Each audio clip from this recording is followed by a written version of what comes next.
আজকে রান্না করব লটিয়া মাছ। এখানে লটিয়া মাছ ভালো করে ধুয়ে নিয়েছি, আর এখানে লটিয়া মাছে দেওয়ার জন্য দুটো আলু কেটে নিয়েছি। কড়াইয়ে তেল গরম হয়ে গেছে, এবার আলুগুলো একটু ভেজে নেব।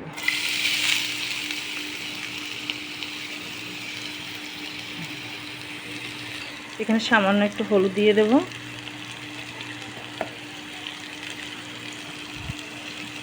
আর একটু নুন দিয়ে দেব,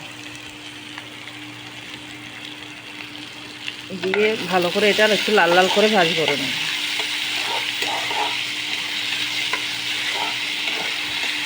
এটা ভাজি হতে হতে আমি এবার লটিয়া মাছটা মেখে নেব। এখানে প্রথমে নুন দিয়ে দেব,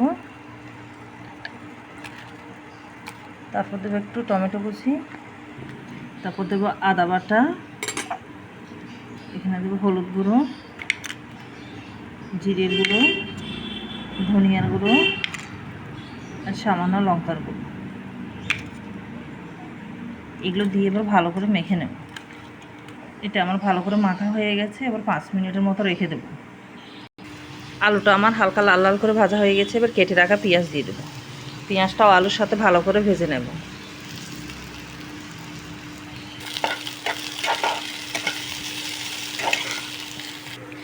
পেঁয়াজ আলু দুটো লাল লাল করে ভাজা হয়ে গেছে ভালো করে। এবার মেখে রাখা লটি মাছগুলো দিয়ে দেব। হালকা করে খুন্তি দিয়ে উল্টে পাল্টে দেব।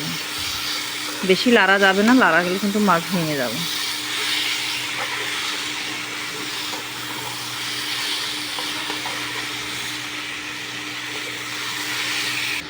এভাবে ভালো করে উল্টে পাল্টে ভেজে নিতে হবে। কেটে রাখা কাঁচা লঙ্কা দুটো দিয়ে দেবো, দিয়ে আবার ভালো করে উল্টে পাল্টে দেবো।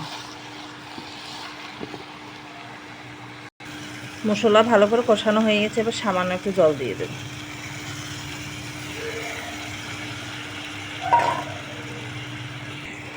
হালকা করে একটু নেড়ে দেব, বেশি নাড়লে আবার ভেঙে যাবে। লটিয়া মাছ অনেক নরম তো। লটিয়া মাছ অনেকে অনেক রকম করে খায়, আমাদের তো এভাবে খায়, সেজন্য আমরা এভাবে রান্না করি। আমার লটিয়া মাছটা হয়ে গেছে, এবার নামিয়ে নেব।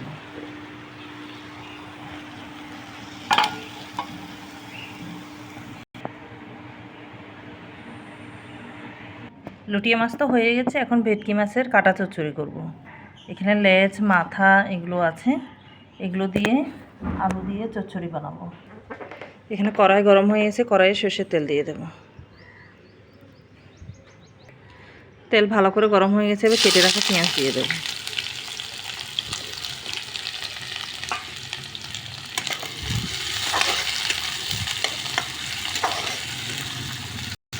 পেঁয়াজটা লাল লাল করে ভাজা হয়ে গেছে, এবার কেটে রাখা টমেটো দিয়ে দেব। এখানে এবার সামান্য নুন দিয়ে দেব। ভালো করে নাড়ে এবার ঢাকা দিয়ে দেব। ঢাকা দিয়ে টমেটোটা সিদ্ধ হতে দেব। আমার টমেটোগুলো ভালো করে সিদ্ধ হয়ে গেছে, এবার দিয়ে দেবো এখানে আদা রসুন পেঁয়াজ একসাথে পেস্ট করা আছে, এগুলো দিয়ে দেব।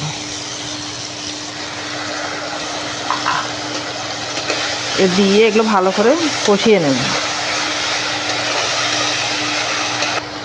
আদা রসুনের গন্ধ চলে গেছে, এবার এখানে মশলা দিয়ে দেব।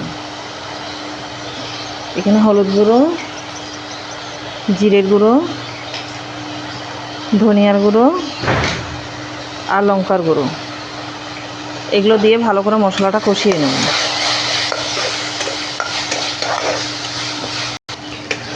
আমার মশলাটা ভালো করে কষানো হয়ে গেছে, মশলা থেকে তেলও ঝরে গেছে। এর ভেজে রাখা আলু দিয়ে দেব।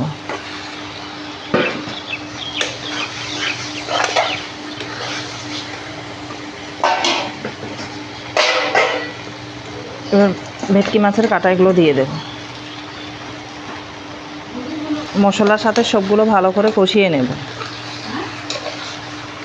ভালো করে কষানো হয়ে গেছে, এবার পরিমাণ মতো জল দিয়ে দেব। ভালো করে এবার 10 মিনিট ফুটিয়ে নেব। আমার ভেটকি মাছের কাঁচা চচ্চড়ি হয়ে গেছে, এবার একটু গরম মশলা দিয়ে নামিয়ে দেব।